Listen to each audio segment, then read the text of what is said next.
Thanks, Wendy. I might have to put this down again for the debaters. Let's just see. I don't know.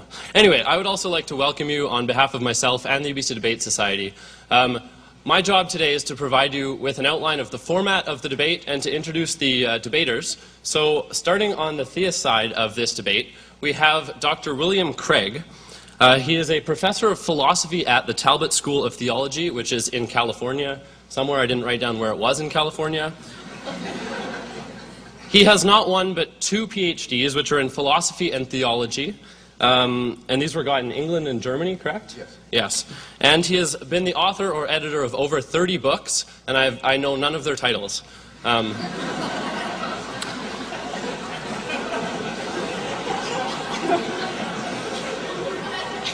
But you can find them on his webpage, which is www.reasonablefaith.org. So if any of you guys are interested in more information about Dr. Craig, just go to that website. On the atheist side, we have Dr. John Shook. He is actually the vice president and a senior research fellow at the Center for Inquiry Transnational, which is in the state of New York, although not the city. Yes? Ah. He has one doctorate, which is in philosophy from the University of Buffalo, and he has also written books.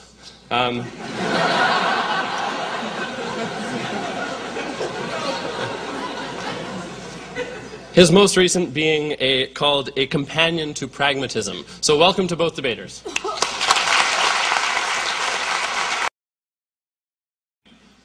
Okay, so without further ado, to represent the theist side of the debate, Does God Exist? I'd like to invite Dr. William Craig.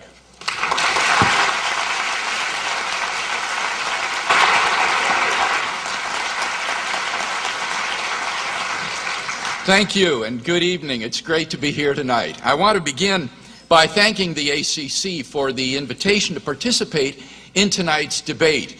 And it's my sincere hope that our discussion this evening will be a very practical help to you as you think about this most important topic. Now, in preparing for tonight's debate, I took the time to explore Dr. Shook's very interesting website. And I discovered that he's an ardent naturalist. Now, you ask, what is naturalism? Well, here's his definition. Naturalism is the view that the only reality is the physical reality of energy and matter as gradually discovered by experience, reason, and science. Dr. Shook believes that there is nothing beyond the physical world. By contrast, I believe that as we probe the natural world, we encounter, as it were, signposts of transcendence, pointing beyond the natural world to its ground in a supernatural reality. So tonight's debate is really a debate between naturalism and supernaturalism. Accordingly, I'm going to defend 2 basic contentions in tonight's debate. First, that there are no good reasons to think that naturalism is true. And second, that there are good reasons to think that supernaturalism is true. Now, I'll leave it up to Dr. Shook to present the arguments for naturalism before I respond to them in my next speech. But I simply want to note in passing that on his website, he gives only one argument for naturalism, and to my surprise, that argument was logically invalid. That is to say, even if you grant all of its premises, the conclusion doesn't follow from the premises. And so I'll be anxious to see if he presents that one tonight. Turn then to that second contention. What good reasons are there to think that supernaturalism is true? Well, tonight I'm going to sketch 5 arguments which constitute a cumulative case for the existence of a reality beyond the universe, which is plausibly called God. Number 1, the origin of the universe points to the existence of a transcendent creator. Have you ever asked yourself where the universe came from? Why everything exists? Typically, naturalists have said that the universe is just eternal and uncaused. But there are good reasons, both philosophically and scientifically, to doubt that this is the case. Philosophically, the idea of an infinite past seems absurd. Just think about it for a minute. If the universe never had a beginning, that means that the number of events in the past history of the universe is infinite. But mathematicians recognize that the existence of an actually infinite number of things leads to self-contradictions. For example, what is infinity minus infinity? Well, mathematically, you get self-contradictory answers. This shows that infinity is just an idea in your mind, not something that exists in reality. But that entails that the number of past events must therefore be finite. Therefore, the series of past events can't go back and back forever. Rather, the universe must have begun to exist. This conclusion has been confirmed by remarkable discoveries in astronomy and astrophysics. In one of the most startling developments of modern science, we now have pretty strong evidence that the universe is not eternal in the past, but had an absolute beginning about 13 billion years ago in a cataclysmic event called the Big Bang. What makes the Big Bang so startling is that it represents the origin of the universe from literally nothing. For all matter and energy, even physical space and time themselves came into being at the Big Bang. As the physicist Paul Davies explains, the coming into being of the universe, as discussed in modern science, is not just a matter of imposing some sort of organization upon a previous incoherent state, but literally the coming into being of all physical things from nothing. Now, of course, alternative theories have been crafted over the years to try to avoid this absolute beginning. But none of these theories has commended itself to the scientific community as more plausible than the Big Bang theory. In fact, in 2003, Arvind Borde, Alan Guth, and Alexander Vilenkin were able to prove that any universe, which is on average in a state of cosmic expansion, cannot be eternal in the past, but must have an absolute beginning. Vilenkin pulls no punches. He writes, "It is said that an argument is what convinces reasonable men, and a proof is what it takes to convince even an unreasonable man. With the proof now in place, cosmologists can no longer hide behind the possibility of a past eternal universe. There is no escape. They have to face the problem of a cosmic beginning." End quote. That problem was nicely captured by Anthony Kenny of Oxford University. He writes, "A proponent of the Big Bang theory, at least if he is an atheist, must believe that the universe came from nothing and by nothing. But surely that doesn't make sense. For such a conclusion is, in the words of philosopher of science Bernhard Konigseider, in head-on collision with the most successful ontological commitment in the history of science, namely the principle that out of nothing, nothing comes." So, why does the universe exist? Where did it come from? There must have been a cause which brought the universe into being. And we can summarize our argument thus far as follows. Premise 1, whatever begins to exist has a cause. 2, the universe began to exist. 3, therefore, the universe has a cause. Now, as the cause of space and time, this being must be an uncaused, timeless, spaceless, immaterial being of unfathomable power. Moreover, it must be personal as well. Why? Because this cause must be beyond space and time. Therefore, it cannot be physical or material. Now, there are only two kinds of things that fit that description. Either abstract objects, like numbers, or else an intelligent mind. But abstract objects can't cause anything. It therefore follows that the cause of the universe is a transcendent personal mind. And thus we're brought not merely to a supernatural cause of the universe, but to its personal creator. Number 2, the fine-tuning of the universe for intelligent life points to a designer of the cosmos. In recent decades, scientists have been stunned by the discovery that our universe appears to be fine-tuned for the existence of intelligent life with a precision and delicacy that literally defy human comprehension. For example, if the force of gravity or the atomic weak force had been altered by as little as 1 part out of 10 to the 100th power, the universe would not have been life permitting. Now, there are only 3 possible explanations of this extraordinary fine-tuning: physical necessity, chance, or design.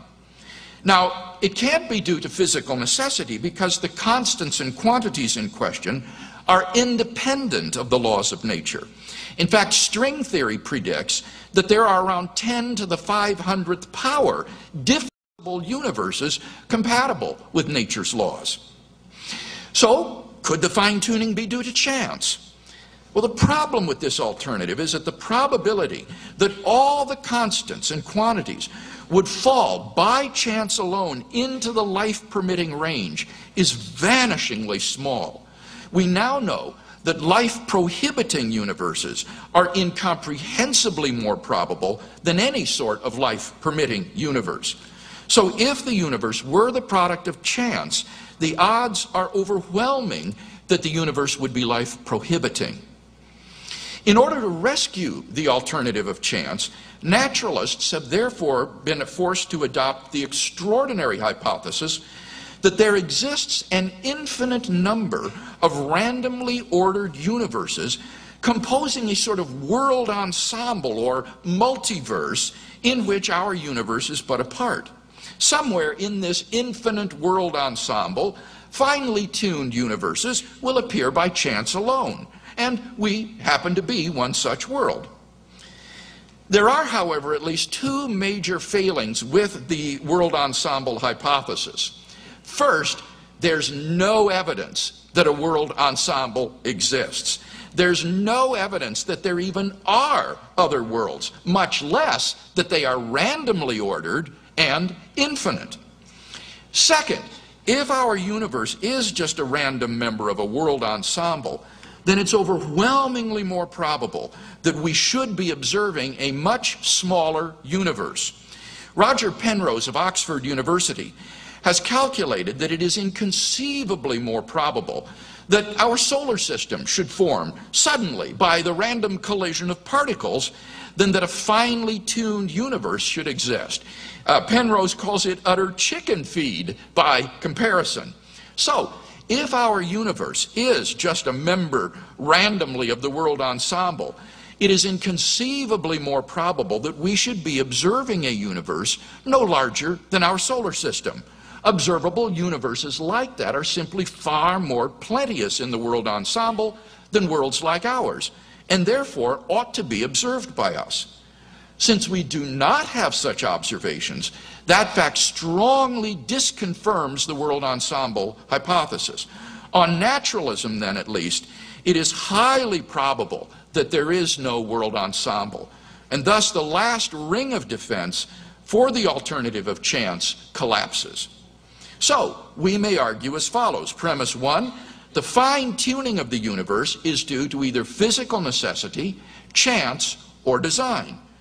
2, the fine-tuning is not due to physical necessity or to chance. 3, therefore, it is due to design. Thus, the fine-tuning of the universe points to the existence of a supernatural designer of the universe. Number 3, objective moral values are plausibly grounded in God. The Achilles heel of naturalism is that it has no grounds for normative action. Nothing is forbidden. Everything is permitted. Dr. Shook recognizes this. On his website, he espouses what he calls naturalist truths. On this view, morality is just a set of recommendations for achieving certain goals, whatever they may be. He compares it to agriculture. Agriculture, he says, consists of recommendations for growing crops. For example, if you want to grow corn, then you should use fertilizer. But no one is under any obligation to grow corn or anything else. And it's the same with morality. The problem is this is massively contrary to moral experience. On the relativistic view, the psychopath who considers it a good thing to rape and kill little children does nothing wrong. For relative to his personal goals and desires, this is what he should do. A society like Nazi Germany cannot be condemned for sending millions of Jews, gypsies, and homosexuals to the gas chambers, for, according to their value system, this was good. Anyone with a sound moral sense knows that this cannot be right. Experience is supposed to be one of the arbiters of truth for the naturalist. But in moral experience, we apprehend a realm of objective moral values. Dr. Shook admits, and I quote, "Nothing in the natural world, such as human beings, human societies, human life on earth, can be responsible for absolute moral truths. It follows that they must be grounded in a supernatural reality." So we may argue as follows. 1, if God does not exist, objective moral values do not exist. 2, objective moral values do exist, from which it follows logically and inescapably that 3, therefore, God exists. Number 4, the historical facts concerning the life, death, and resurrection of Jesus imply God's existence. The historical person, Jesus of Nazareth, was a remarkable individual. Historians have reached something of a consensus that the historical Jesus came on the scene with an unprecedented sense of divine authority, the authority to stand and speak in God's place. He claimed that in himself the kingdom of God had come, and as visible demonstrations of this fact, he carried out a ministry of miracles and exorcisms. But the supreme confirmation of his claim was his resurrection from the dead. If Jesus did really rise from the dead, then it would seem that we have a divine miracle on our hands, and thus evidence for the existence of God. Now, most people would probably think that the resurrection of Jesus is something you just believe in by faith or not. But there are actually 3 established facts recognized by the majority of historians today, which I believe are best explained by the resurrection of Jesus. Fact number 1. On the Sunday after his crucifixion, Jesus' tomb was found empty by a group of his women followers. According to Jakob Kramer, an Austrian specialist in the study of the resurrection narratives, by far most scholars hold firmly to the reliability of the biblical statements about the empty tomb. Fact number 2. On separate occasions, different individuals and groups of people experienced appearances of Jesus alive after his death. According to the prominent New Testament critic Gerald Ludemann, it may be taken as historically certain that the disciples had experiences after Jesus' death, in which Jesus appeared to them as the risen Christ. These appearances were witnessed not only by believers, but also by skeptics, unbelievers, and even enemies. Fact number 3. The original disciples suddenly came to believe in the resurrection of Jesus despite having every predisposition to the contrary. Jews had no belief in a dying, much less rising Messiah, and Jewish beliefs about the afterlife precluded anyone's rising from the dead before the end of the world. Nevertheless, the original disciples came to believe so strongly that God had raised Jesus from the dead that they were willing to die for the truth of that belief. N.T. Wright, an eminent New Testament scholar, concludes, "That is why, as an historian, I cannot explain the rise of early Christianity unless Jesus rose again, leaving an empty tomb behind him." Attempts to explain away these 3 great facts, like the disciples stole the body or Jesus wasn't really dead, have been universally rejected by contemporary scholarship. The simple fact is that there just is no plausible naturalistic explanation of these facts. And therefore, it seems to me, the Christian is amply justified in believing that Jesus rose from the dead and was claimed to be. But that entails that God exists. And thus we have a good inductive argument for the existence of God based on the resurrection of Jesus. 1, there are 3 established facts about Jesus: his empty tomb, his post-mortem appearances, and the origin of the disciples' belief in his resurrection. 2, the hypothesis God raised Jesus from the dead is the best explanation of these facts. 3, the hypothesis God raised Jesus from the dead entails that the God revealed by Jesus exists. And 4, therefore, the God revealed by Jesus exists. Finally, number 5, you can experience God personally. You can know God exists simply by immediately experiencing Him. This was the way that people in the Bible knew God. As Professor John Hick explains, God was known to them as a dynamic will, interacting with their own wills, a sheer given reality, as inescapably to be reckoned with as destructive storm and life-giving sunshine. To them, God was not an idea adopted by the mind, but an experienced reality which gave significance to their lives. The naturalist recognizes experience to be one of the avenues to truth. But we can come to know God through experience.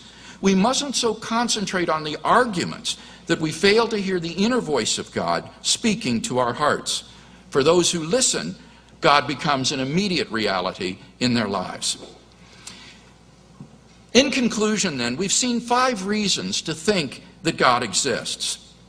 If Dr. Shook wants us to believe naturalism instead, then he must first tear down all 5 of the reasons that I presented, and then in their place erect a case of his own to show that the only reality is physical reality. Unless and until he does that, I think that supernaturalism is the more plausible worldview. Thank you, Dr. Craig. I would now like to invite Dr. John Shook up for a 20-minute opening remark.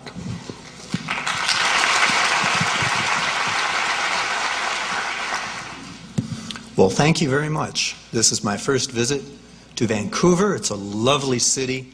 My hosts have been wonderful. Let me extend my thanks to the organizers of this debate and for my hosts for taking such good care of me. I've enjoyed many terrific conversations with them while here. Let me also extend my thanks to Dr. Craig for agreeing to participate in this important debate. Let me also mention that my organization, the Center for Inquiry, has a representative here who is operating a booth outside where there's information available about a UBC and also a Simon Fraser Freethinkers group that is being organized, and there's information outside. It's only natural for a religious person to be curious about atheism. I'd like to speak directly to religious people first for a little while. If you happen to believe in the existence of a God, then there is a difference between you and I. But this is really a small difference. Over the centuries and millennia, most people have been believing in thousands of gods. You don't believe in almost any of those gods, and I don't believe in any of them. I just believe in one less God than you do, and that's really a small difference.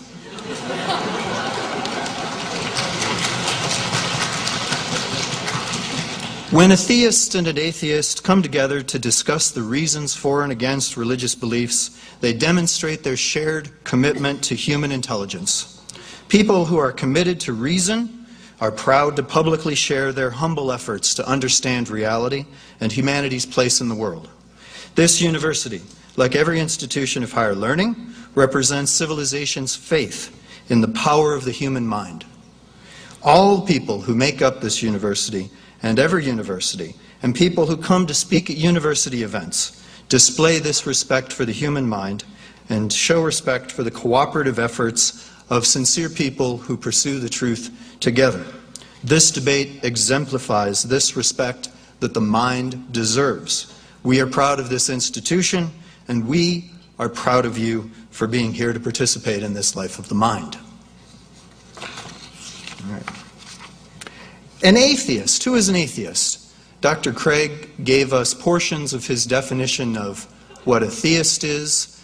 He may have more to say on that score. I'm going to try to explain what an atheist is. An atheist is simply a person who demands good reasons for all beliefs and doesn't find the reasons given for any religion to be convincing. An atheist is therefore someone who lives without belief in a God. Atheists are happy to take responsibility for their lives. They wish they lived in a world where more people took that same responsibility.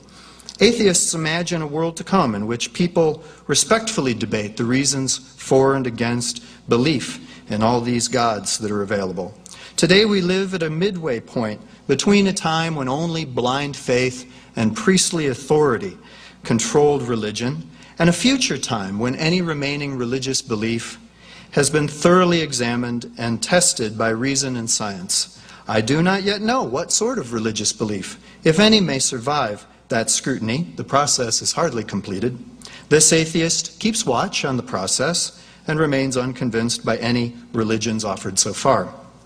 What does the atheist believe in, if not religion? The atheist is unable to accept supernaturalism, and therefore the atheist is a naturalist. Naturalism, as Dr. Craig mentioned, can be briefly defined as the belief that the only reality is the physical universe of energy and matter as gradually discovered by our intelligence using the tools of experience, reason, and science working together. Many people are naturalists because they are impressed with science's ability to produce reliable knowledge, and by deciding that the supernatural cannot be reasonably supported by experience, reason, or science. On the other hand, many supernaturalists remain comfortable with the supernatural because they've decided that naturalism, using experience, reason, and science, cannot prove supernaturalism false. Some supernaturalists additionally believe that scientific knowledge as well can be used to positively support belief in the supernatural. Theological defenses of supernaturalism sometimes appeal to reliable human knowledge about the natural world, and they try to formulate hypotheses about the supernatural that are harmoniously consistent with science's best theorizing about the natural world. Let me be clear about this point. In order to be a supernaturalist, it is hardly necessary to reject the existence of the natural world or to reject science's knowledge of it. In a sense, most religious people are naturalists too. They do believe in the existence of the natural world. They accept the evidence of common sense about the world, and they accept most or perhaps all of science's knowledge about the world. So what really divides the naturalist from the supernaturalist is the additional question of whether one should believe in the supernatural over and above the natural. To proceed from the natural world to the supernatural world, metaphorical bridges of theological reasoning, such as we've heard some already from Dr. Craig, must be constructed and successfully crossed. The supernaturalist has the obligation to provide strong bridges. The naturalist, in response, argues that all of these bridges fail to be reasonably strong enough. The varieties of supernatural bridges fall into various categories. We've heard some tonight. But to defend naturalism and to reject supernaturalism, the naturalist has to explain why all of these bridges fail, because their arguments are too weak to support the passage to naturalism. Often the supernaturalist will construct many bridges, attempting to build up a good case for supernaturalism with numerous arguments. Now, if one of these bridges, just one, were reasonably strong enough, the supernaturalist would take the advantage over the naturalist, and then people ought to believe in both the natural and supernatural worlds.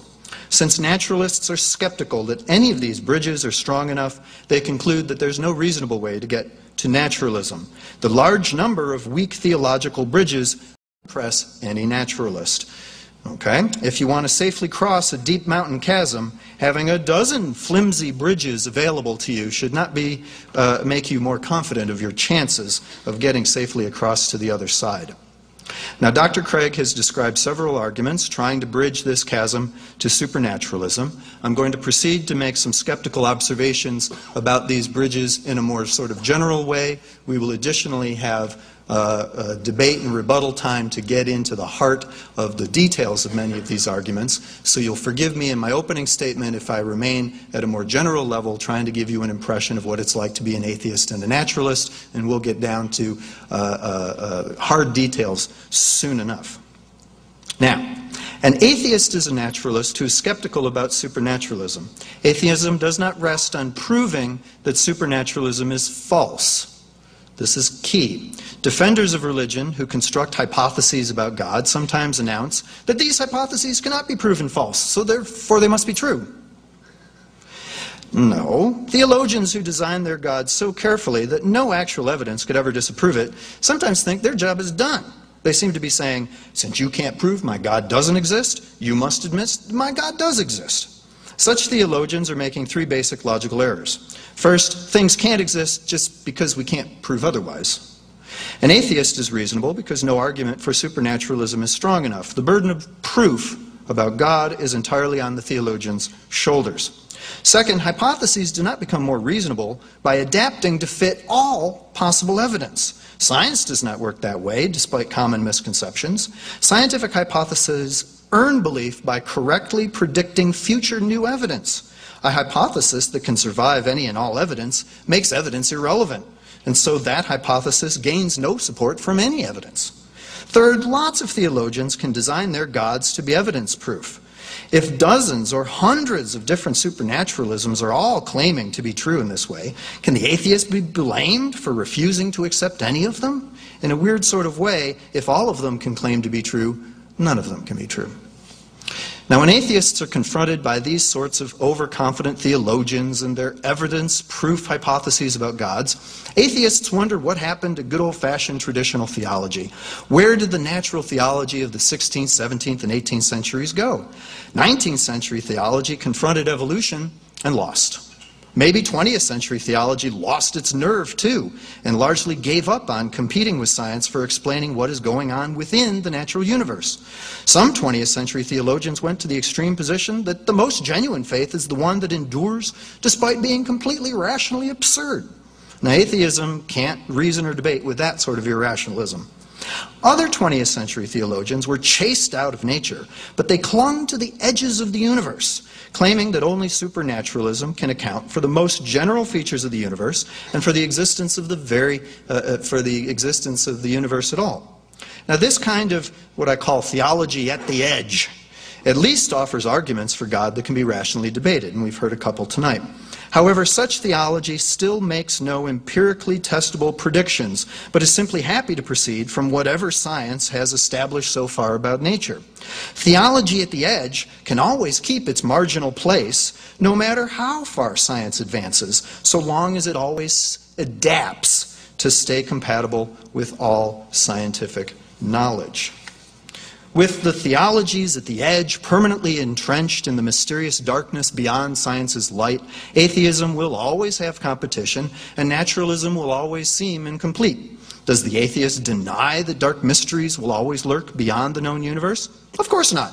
The atheist simply refuses to believe any speculative supernatural hypotheses, especially when they refuse to positively contribute to knowledge of how nature itself works.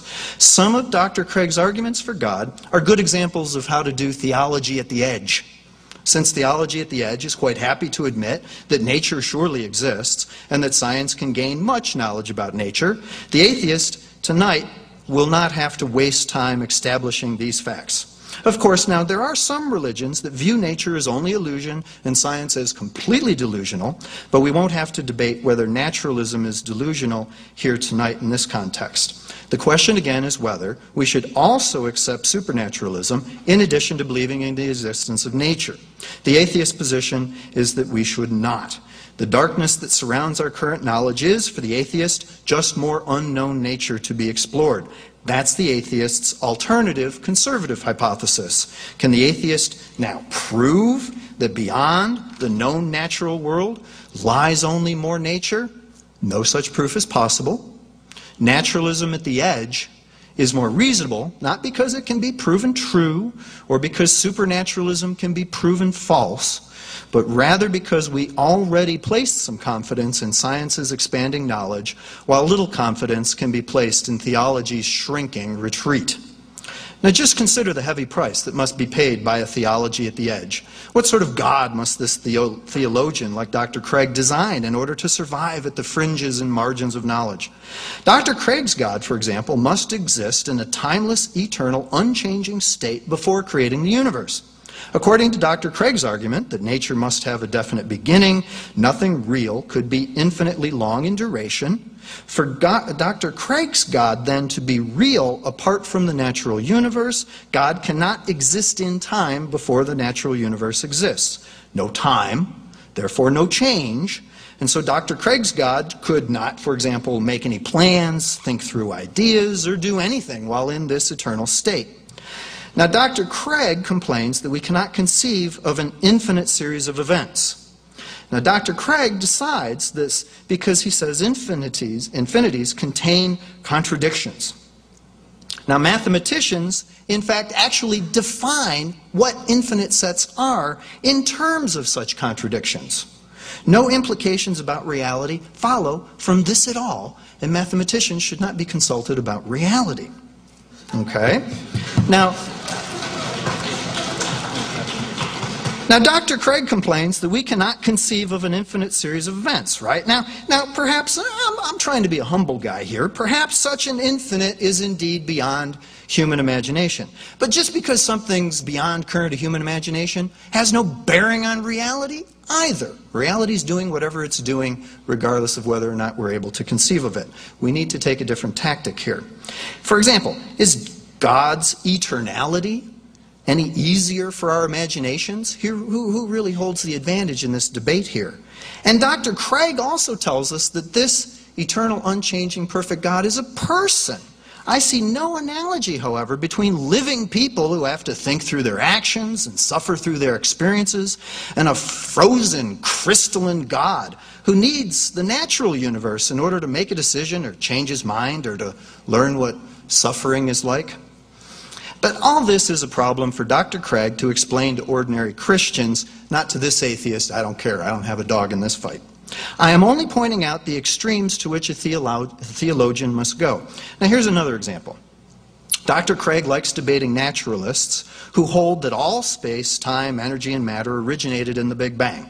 Dr. Craig wants us to apply the principle of sufficient reason, as it's traditionally called, demanding explanations for each and everything, in order so that he can show that we need to hypothesize a supernatural explanation for nature. Now, it's inconvenient, therefore, for Dr. Craig to encounter other naturalists who do respect reason's demand for sufficient explanation. Now, when theology says, for example, that God's the one thing that needs no further explanation, naturalists wonder how nature itself got ruled out. What if nature is the Now, many cosmologists are designing, for example, natural explanations for the Big Bang, postulating more universe beyond the known visible universe, or even more universes, as Dr. Craig mentioned, multiverses and perhaps an infinite number. Now, Dr. Craig complains that no such hypotheses about multiple universes has been proven.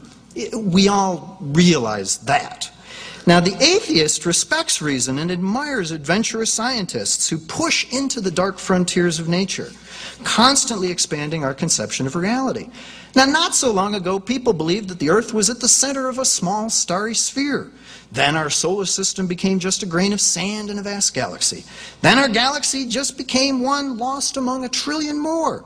Can we still be surprised that science might next cast our visible universe into a possibly infinite array of other universes?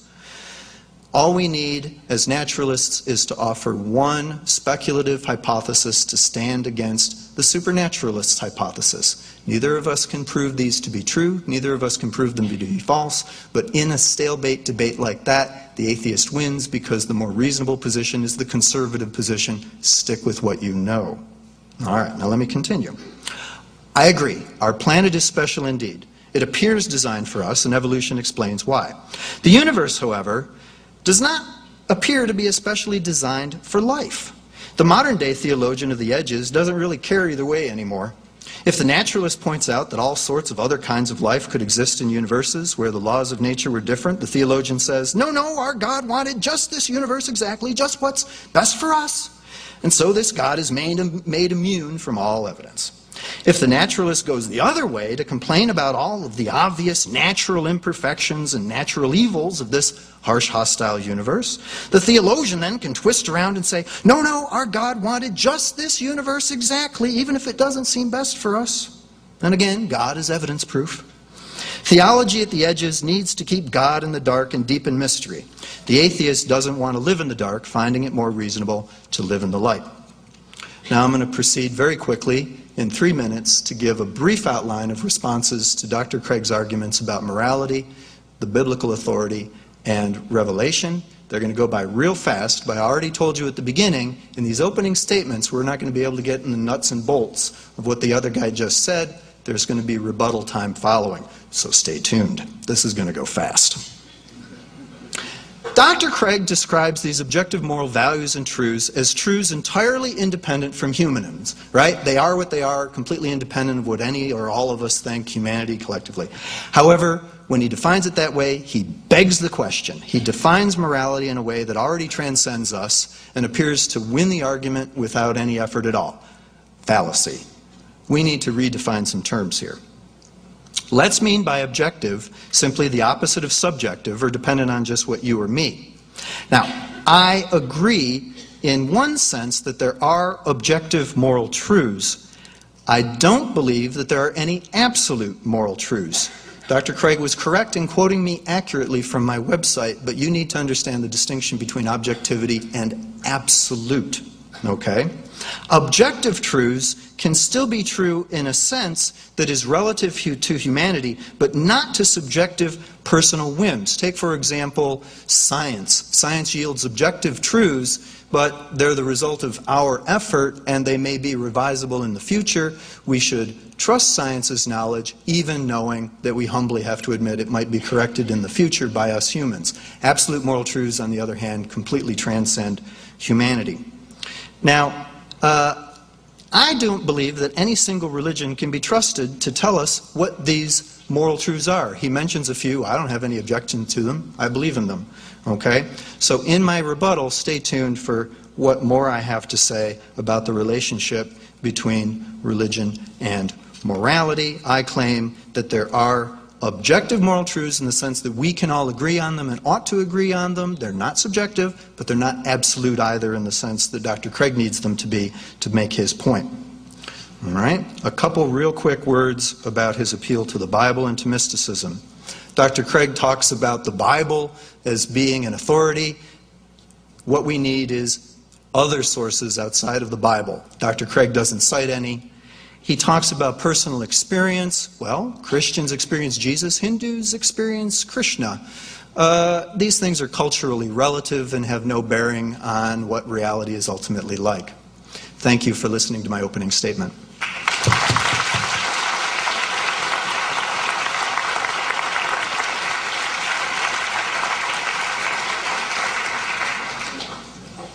Thank you, Dr. Shook.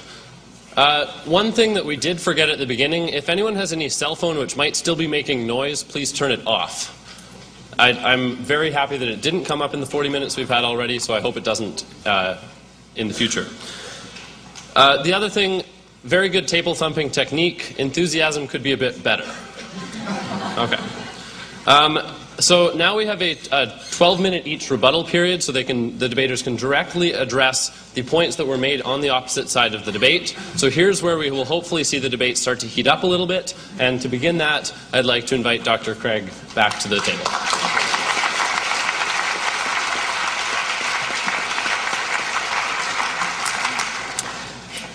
You'll remember that I said in my first speech I was going to defend two basic contentions in tonight's debate. The first one is that there's no good reason to think that naturalism is true. Now, it was striking as we listened to Dr. Shook in his opening speech that he presented no argument that naturalism is true. Remember, naturalism is the view that physical reality is all there is, that there is nothing beyond the physical world. And in fact, Dr. Shook can't present any argument to prove that. Indeed, he actually admits it. For example, on his website, he says it is impossible to prove by experience, reason, or science that nothing supernatural exists. But that is what naturalism affirms, that nothing supernatural exists. Physical reality is all there is, and yet he admits you can't prove it by reason, science, and experience. This is just to admit that naturalism cannot be proved true. It can only be accepted by faith. But the problem is, you see, naturalism forbids taking anything by faith. He says, again on the website, if naturalism needs outside assistance with fully understanding its own foundations, then naturalism is evidently incomplete and false. So, in order to be a naturalist, you have to deny the foundations of naturalism, namely reason, science, and experience are the only sources of authority, because otherwise you can't believe that the natural world is all there is. Now, in his opening speech, Dr. Shook said, but an atheist isn't someone who denies that God exists. He's just someone without belief in God. I'm afraid that's not the traditional definition of what an atheist is. The Encyclopedia of Philosophy, a standard reference work, says, according to the most usual definition, an atheist is a person who maintains that there is no God. And that's what the naturalist maintains. To say an atheist is simply someone who lacks a belief in God is to confuse atheism with agnosticism. An agnostic doesn't have a belief in God, but he doesn't deny God exists. Or with those who think that the question of God's existence is just a meaningless question. So naturalism is committed to the view that the physical world is all there is. Atheism is committed to the view that there is no supernatural and that there is no God. The difficulty is, you see, is that you can't prove that simply by showing that arguments for God don't work. Kai Nielsen is a prominent Canadian philosopher from Calgary University. This is what he says. He's an atheist. He says, to show that an argument is invalid or unsound is not to show that the conclusion of the argument is false. All of the proofs of God's existence may fail, but it may still be the case that God exists. In short, to show that the proofs do not work is not enough by itself. It may still be the case that there is a God. So Dr. Shook has got to do more than just destroy those bridges he claims I'm trying to build across the chasm. He's got to show that there's nothing on the other side to get to, that there is nothing beyond the physical world. Trouble is, he can't do it. He admits that reason, science, and experience can't establish naturalism, and therefore naturalism is fundamentally incoherent. When it comes to establishing its own foundations, it requires outside assistance, which means, in his own words, that it is incomplete and therefore false. So we've seen no good reason tonight to think that naturalism is true. It's a huge lacuna in tonight's debate. Now, what about the arguments that I gave to show that supernaturalism is true? Number one, I suggested that the origin of the universe points beyond nature to a transcendent cause of the universe. The fact is that nature had a beginning in the finite past and came into existence. And since something can't come out of nothing, there must be a transcendent cause. Now here Dr. Shook responds to my philosophical arguments for the beginning of the universe by saying that we shouldn't take or consult mathematicians about what exists. Now that surprised me when he said that, because that's my point. That's what I'm saying, is that if something is mathematically possible, that doesn't mean it can really exist. And indeed, with respect to the infinite, you can show that self-contradictions arise if you try to subtract infinity from infinity. If you have an infinite number of baseball cards, you can give every odd-numbered card away. And you're going to wind up, as I say, with self-contradictions when you take infinity from infinity. So that's my point, is that mathematics is not a guide to reality. Indeed, there are things that might be possible to do mathematically, but they're not meaningful or possible physically. So I don't think he's been able to deal with the logical contradictions that would result if an infinite number of things could actually exist. What about the evidence for the beginning of the universe from contemporary cosmology?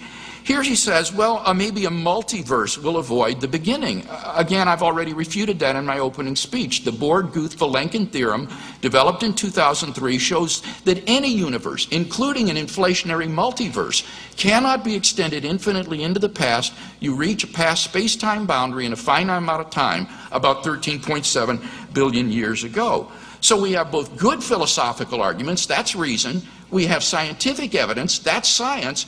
Two of the arbiters of truth proposed by the naturalist that both point to a beginning of the universe, and therefore to a transcendent cause. Now Dr. Shook says, but God would be a timeless person, and that's just inconceivable. How is that any better than an infinite past? Well, an infinite past isn't just unimaginable. It leads to logical contradictions, as I said. But I don't see any logical incoherence in the idea of a timeless person. A timeless person would simply be a changeless, self-conscious being who exists outside of our four-dimensional space-time continuum. That is the traditional concept of God, all the way going back to Aristotle. This is nothing new. This isn't, what did he call it, theology at the edge. This is the traditional classical concept of God, that God is the creator of time and space and exists outside of time and space. So I don't think he's been able to refute either of those two premises, that whatever begins to exist has a cause. We have good grounds for thinking the universe began to exist, and it follows deductively from that that therefore the universe has a cause. Now, what about my second argument for the fine-tuning of the universe and not being due to physical necessity or to chance, and therefore due to design?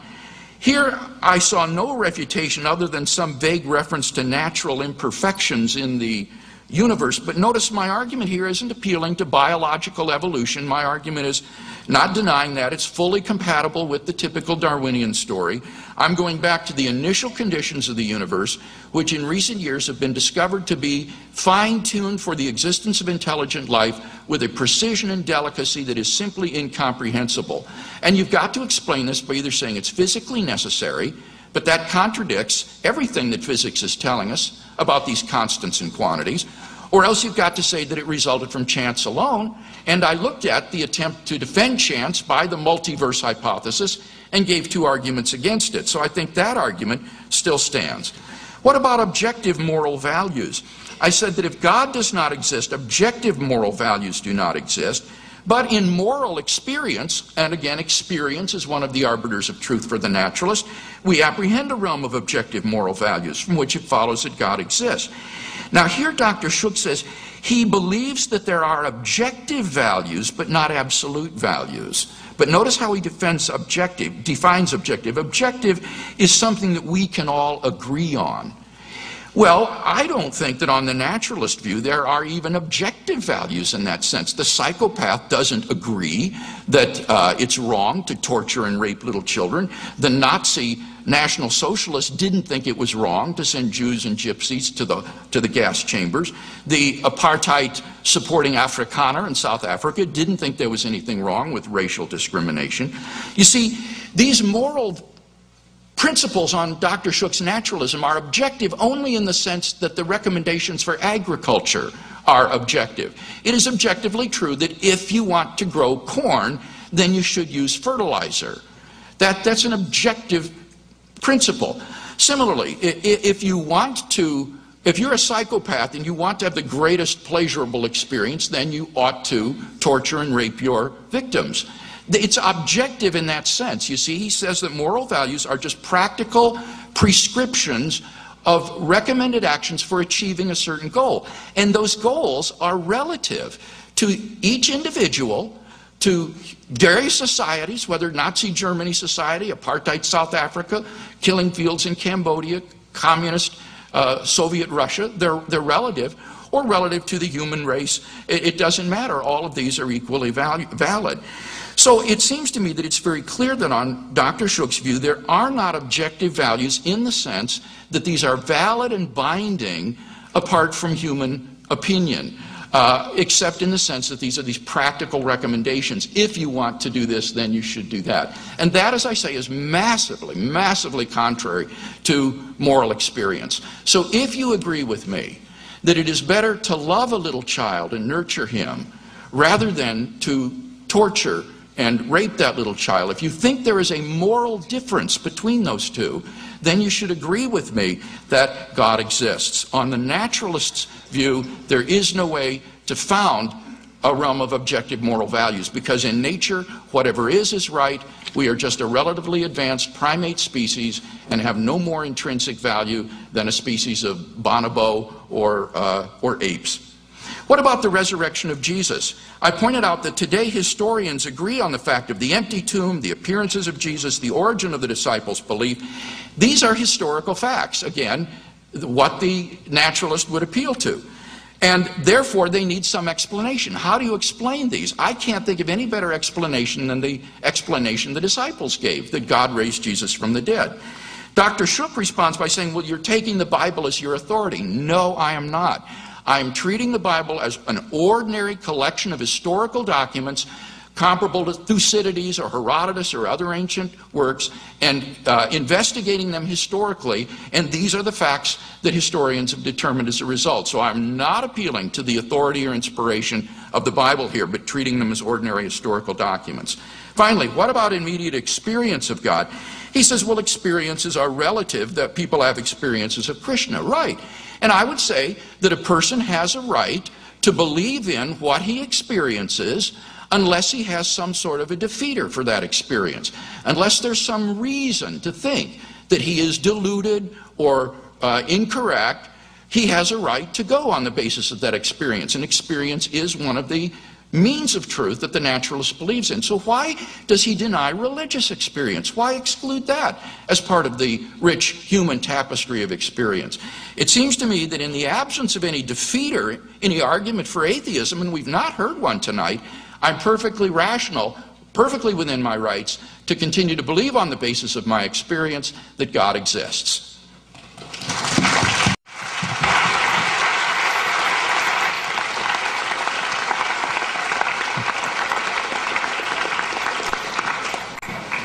Thank you, Dr. Craig. I would now like to invite Dr. Shook to make another 12-minute rebuttal.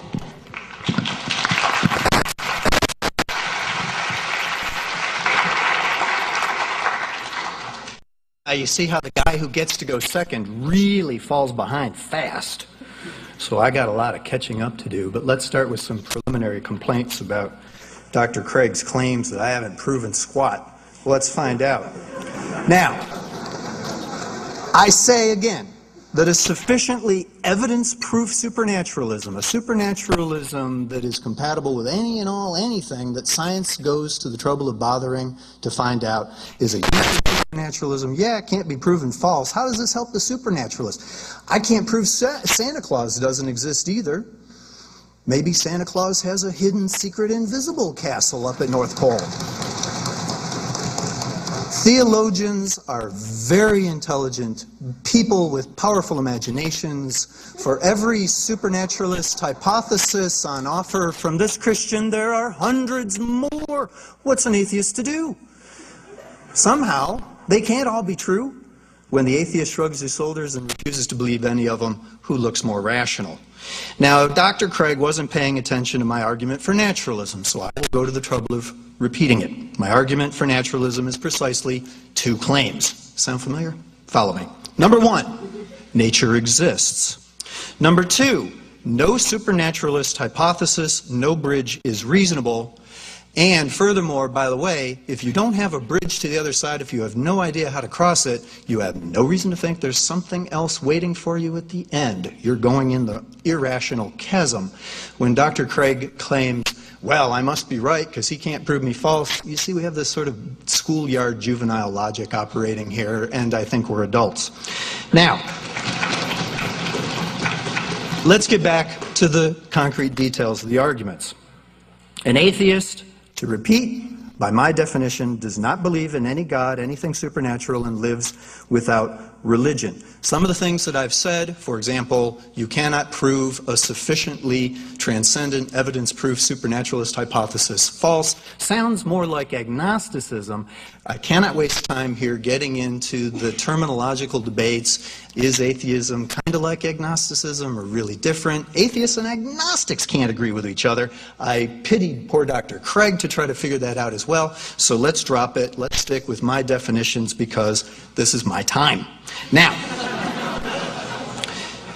Craig goes on to talk about how this business of the multiverse is, silly and hasn't been proven. I told you it hasn't been proven. This is cutting-edge stuff. It's kind of weird that Dr. Craig would appeal to one current scientific cosmological theory. That's a profound respect by a Christian theologian for some contemporary scientific theory, a shining example, actually. I wish we're more respected. But it leads him into trouble because now the naturalist grasps that any current scientific theory is just that. It's bound to get modified or entirely replaced, possibly within our lifetimes, if not sooner. The idea of the multiverse is being explored, and there are more hypotheses waiting. There's a lot of darkness out there to be explored by science. When the supernaturalist says, well, this scientist says that, and this scientist says that, the naturalist says, so what? The pantheon of scientists that have been completely wrong would fill this room, okay? All scientists only partially grasp at reality. This is humility on the part of the naturalist. It's not an admission that naturalism is false. If Dr. Craig doesn't think nature exists, I'd like to hear one positive argument for that. All right? The problem is we're at the very edges of speculative knowledge. All right. Now, I have to say a little bit about the fine-tuning argument before finishing up my promised explanation of what I have to say about morality, the Bible, and mystical experience.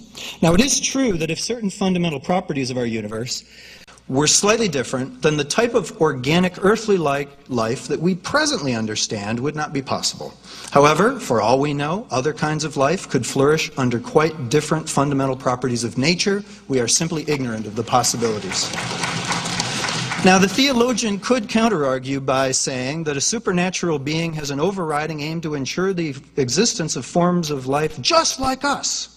Now, this refined supposition would need much additional argument to support it. We haven't heard any of that tonight. Perhaps we will. And such an argument eventually resorts to suspiciously theological or scriptural dogmas for premises, since there's no obvious reason why a very intelligent and powerful God would even bother creating life. Perhaps life is an accidental byproduct of the creation of what this God really wants, like lots of sand or something. You know? Alternatively, you could try to say, well, God is so good, okay, that really puts human beings again at the center of the universe. I like human beings. I'm fond of them. I'm actually one of them myself. So, but I also think that a Christian, a religious believer, should have profound respect for all the rest of creation as well, and perhaps humanity needs to be humbled. Our planet needs us to do this. It could also be pointed out, Dr. Craig's a theist. He believes in one supreme being. He's actually given no argument that there is only one supreme being operating here. Many other sorts of kinds of gods could equally be hypothesized as responsible for creating the universe or controlling the existence of life in our universe, such as a committee of powerful but uncaring gods that enjoy experimenting with life, or a god that's actually partially evil, for all we know. Furthermore, this universe is actually quite inhospitable to life as we know it, since locations favoring organic life seem to be quite rare. We tenuously cling to existence on the surface of an unpredictable planet lost among countless solar systems where Earth-like planets might be scarce. Perhaps there is a good bit of other kinds of life available out there, don't know. It's too soon to be talking about probabilities and saying that the naturalist has a low probability here. We are simply too ignorant to make these sorts of arguments. Now, let me proceed to morality. I told you, no single religion can be trusted to tell us what they are, these special, objective, or perhaps moral truths. The special authority of one lone God has never been much help. The Bible alone appears to endorse a wide variety of moral rules, most of which Christians don't follow anyway. Even if small sections of the Bible are isolated, such as certain sayings of Jesus, they are so highly idealistic and vaguely general that Christians ever since have had a hard time agreeing on what they specifically require. Over the past 2 millennia, Christians have disagreed over war, slavery, capital punishment, the rights of women, the justice of capitalism, what form of government God would approve.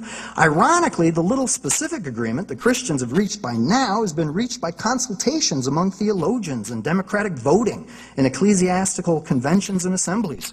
Now, reliance on democratic methods is especially ironic here, since the Bible nowhere approves of mass democracy, a fact that has kept kings and aristocracies in power for many centuries. Despite this obstacle, Christians who were tired of tyranny and religious warfare put their faith in democracy and the rule of law. No longer would the legitimacy of law ultimately reside on any king. In democracies everywhere, people are committed to the objective truth of basic laws protecting rights and liberties. We don't need kings because we each have each other to sustain objective law and pass it on with needed adjustments to the next generations. Now, according to Dr. Craig's argument, if its reasoning was valid, democracy would never work unless all citizens recognized a supremely kingly lawgiver. But his reasoning is valid no longer. And just as objective law has been liberated, so has objective morality.